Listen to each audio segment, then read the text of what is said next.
বুধবার সকালে স্পিকার হাফিজ উদ্দিন আহমেদের সভাপতিত্বে শুরু হয় জাতীয় সংসদ অধিবেশন। দিনের কার্যসূচি উপস্থাপন করে প্রশ্নোত্তর পর্বে যান তিনি।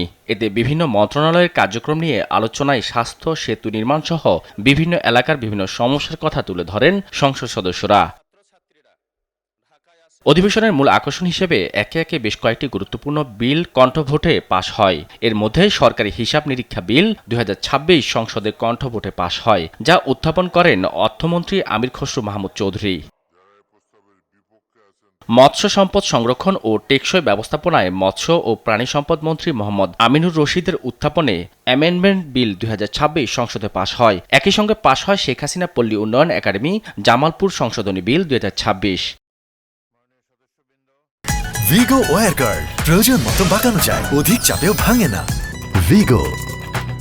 নগর ও গ্রামীণ এলাকায় পানি ও স্যানিটেশন ব্যবস্থার উন্নয়নের লক্ষ্যে পানি সরবরাহ ও পয়ঃনিষ্কাশন কর্তৃপক্ষ আইন ১৯৯৬ সংশোধনের লক্ষ্যে আনা পানি সরবরাহ ও পয়ঃনিষ্কাশন কর্তৃপক্ষ সংশোধন বিল ২০২৬ পাশ করা হয়। সবশেষ সংসদে উত্থাপন হয় সন্ত্রাসবিরোধী আইন ২০০৯ এর অধিকতর সংশোধনের জন্য প্রস্তাবিত সন্ত্রাসবিরোধী সংশোধনী বিল ২০২৬। এর ফলেই কার্যক্রম নিষিদ্ধই থাকছে আওয়ামী লীগের। সবাই মিলে একটা আন্দোলন করেছিলেন। সেই আন্দোলনের প্রেক্ষিতে এটা মোটামুটি বাংলাদেশে একটা জনমত সৃষ্টি হয়েছিল।